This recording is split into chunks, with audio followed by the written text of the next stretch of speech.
Đa điểu đầu mào là loài sinh vật rất kỳ lạ, nổi bật ở việc thích sống một mình. Loài chim vương giả to lớn, không biết bay này đi khắp các khu rừng mưa và bờ biển của vùng nhiệt đới phía bắc Queensland, nước Úc. Nhưng chúng ta sẽ rất khó có thể quan sát được đa điểu đầu mào. Dấu hiệu duy nhất mà chúng ta biết được rằng loài sinh vật này thực sự hiện diện chỉ là những dấu hiệu chúng để lại mà thôi. Rất gây tò mò phải không nào? Sau đây là tất cả những gì về đa điểu đầu mào mà kênh Động vật Facts đã tổng hợp được. Về đặc điểm ngoại hình, cơ thể đa điểu đầu mào được bao phủ bởi những chiếc lông dày đặc màu đen, nhìn từ xa trông giống như những sợi tóc. Một quả đầu tương đối giống các oppa hàng xẻng. Chúng không hỗ trợ đa điểu đầu mào bay mà để bảo vệ loài sinh vật này khi sống trong môi trường rừng nhiệt đới, giữ cho cơ thể luôn khô ráo và an toàn trước những chiếc gai sắc nhọn được tìm thấy trên nhiều loại thực vật trong rừng nhiệt đới. Ngoài ra có những ngón dài, cứng, trần trụi giống như những chiếc đũa bám trên đôi cánh nhỏ bé của chúng. Đa điểu đầu mào chung quy sẽ có màu đen tuyền khi trưởng thành, nhưng màu da trên mặt và cổ của chúng lại đẹp vô cùng với màu sắc đa dạng theo loài và môi trường sống. 3 loài đa điểu đầu mào hiện còn tồn tại là loài đa điểu đầu mào phương Nam. Đây là loài đa điểu đầu mào phổ biến nhất. Hai loài còn lại là đa điểu đầu mào phương Bắc và đa điểu đầu mào lùn. Đa điểu đầu mào phương Nam có chiếc mào nhọn màu nâu, đầu, cổ và họng không có lông nên có thể nhìn thấy làn da sáng màu xanh lam. Đa điểu đầu mào phương Bắc có cái mào to và sáng hơn so với đa điểu đầu mào phương Nam. Da ở cổ họng và yếm thịt của chúng có màu đỏ hoặc vàng, tùy thuộc vào nơi đa điểu đầu mào phương Bắc được tìm thấy. Loài nhỏ nhất và nhiều màu sắc nhất trong số các loài đa điểu đầu mào là loài đa điểu đầu mào lùn.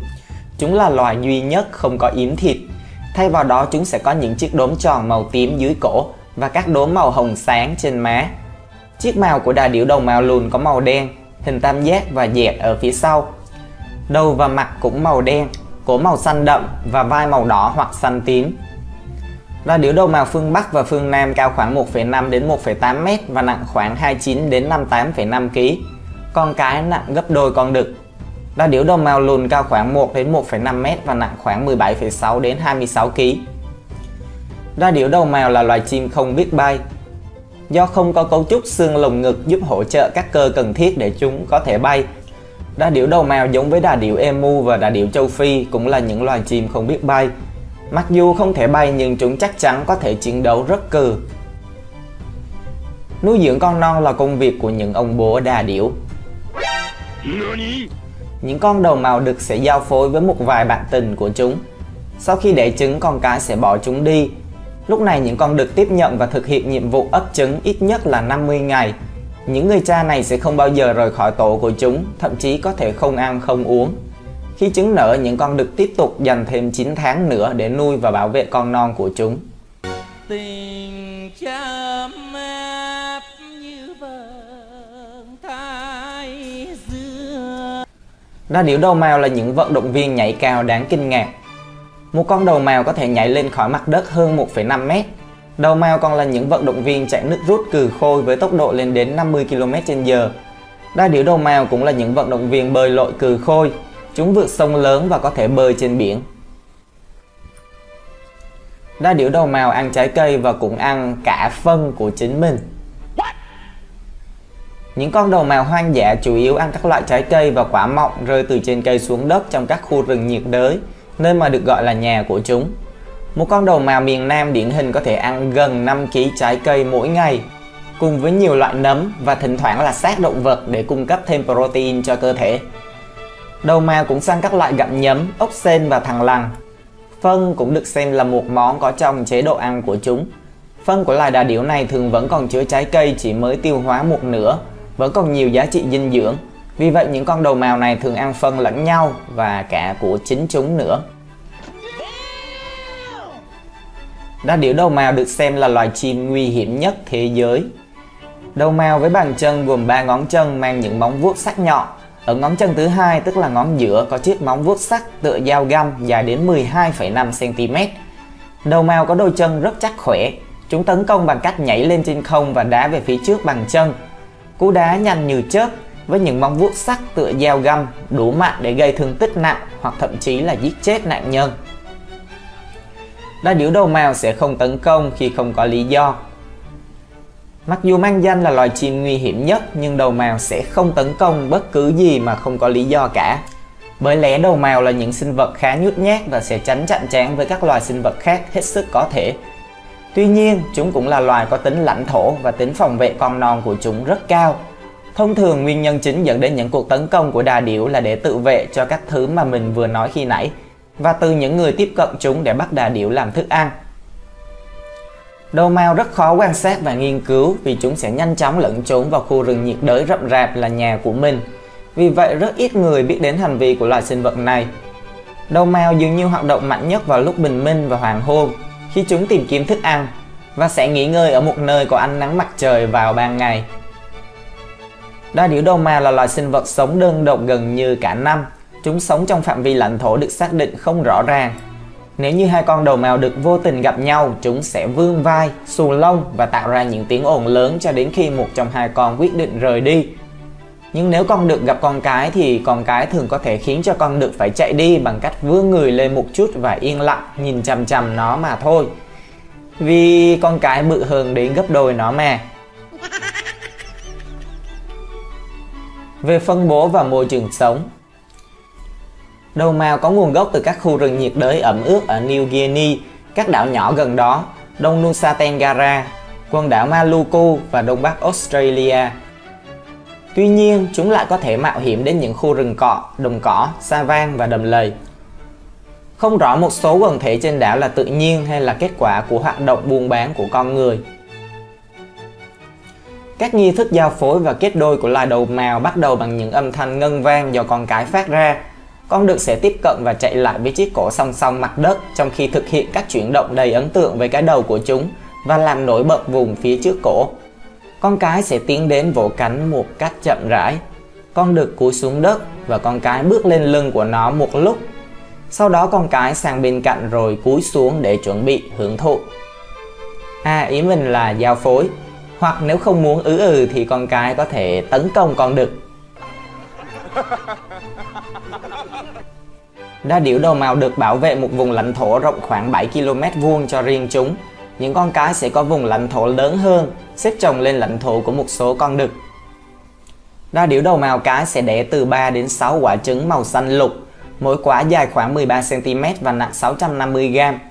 Vì đầu mào là loài chim làm tổ trên đất nên màu xanh lá của trứng giúp ngụy trang trong thảm thực vật quanh các khu rừng nhiệt đới, để bảo vệ trứng khỏi những kẻ săn mồi tiềm năng. Với thân hình lông vũ màu đen óng ánh, chiếc cổ màu xanh lam, xanh ngọc và đỏ tươi cùng với chiếc mào cứng trên đầu, người ta mô tả chúng trông giống như một chú khủng long thời thượng. Màu sắc ở đầu và cổ có thể thay đổi tùy thuộc vào tâm trạng của đầu mào. Tên gọi đà điểu đầu mào dường như có nguồn gốc từ tiếng Papua. Kasu có nghĩa là có mào và query có nghĩa là đầu, dùng để chỉ mào của loài chim hoặc một quả đầu đang đội chiếc mũ sắt. Mặc dù đà điểu emu cao hơn, nhưng đà điểu đầu mào là loài chim nặng nhất ở Úc và nặng thứ hai trên thế giới sau người họ hàng của nó là đà điểu châu Phi. Mùa giao phối diễn ra từ tháng 6 đến tháng 10. Con đực xây tổ ở nơi con cái đẻ trứng.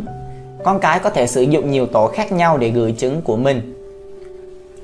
Đà điểu con thường có màu nâu và được bao phủ bởi những đường sọc vàng. Chúng sẽ học cách tìm thức ăn, bắt côn trùng, sâu, ốc sên và ếch từ vị cha tận tụy của chúng. Trong môi trường tự nhiên, đà điểu đầu mào có thể sống khoảng 12 đến 19 năm và trong điều kiện nuôi nhốt chúng sẽ sống từ 40 đến 50 năm.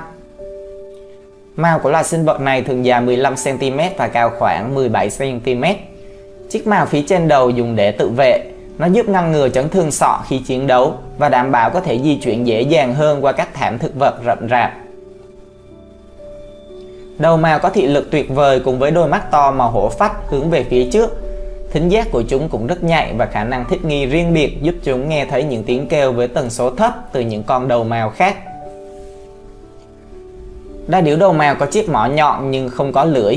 Vì vậy chúng phải dùng mỏ để lấy thức ăn và đưa thức ăn trở vào cổ họng để nuốt vào. Đầu mào uống nước bằng cách dùng chiếc mỏ ở dưới để múc nước. Đầu mào có khứu giác nhạy bén hơn hầu hết các loài chim khác, giúp chúng dễ dàng tìm kiếm thức ăn trong những lớp lá và rừng cây rậm rạp. Trái cây yêu thích của đà điểu đầu mào là mận cassowary. Quả này to và có màu xanh đậm. Nó có độc đối với con người và hầu hết các loài động vật khác. Đầu mào không có mề với đá và sạn để nghiền thức ăn, dẫn đến việc chúng không thể chiết xuất dinh dưỡng từ hạt có trong quả. Những đặc điểm trong hệ tiêu hóa của loài vật này giúp bảo vệ hạt giống và hỗ trợ hạt giống phát tán trên các khu vực rộng lớn của rừng nhiệt đới. Những con đầu mào non tạo ra tiếng kêu chít chít khi chúng chạy xung quanh. Chim bố có thể đáp lại bằng tiếng kêu lách cách bằng mỏ, hoặc thậm chí là tạo ra tiếng hét ồn ào mang đặc trưng riêng của loài. Đầu mào tạo ra tiếng ầm ầm và tiếng thét ở tần số thấp. Những tiếng ồn này được tạo ra trong lồng ngực và cổ nhờ vào hiện tượng cộng hưởng trong không khí, và sau đó âm thanh có thể khuếch đại hơn nữa bằng chiếc mào của nó. Đa điểu đầu mào là loài chim tạo ra tiếng kêu trầm nhất trên thế giới. Những âm thanh này có thể đạt đến tần số thấp nhất là 32 Hz, tức chỉ vừa trên phạm vi có thể nghe thấy của con người. Đầu mào có thể tạo ra âm thanh có thể nghe thấy được ở khoảng cách xa đến 5 km.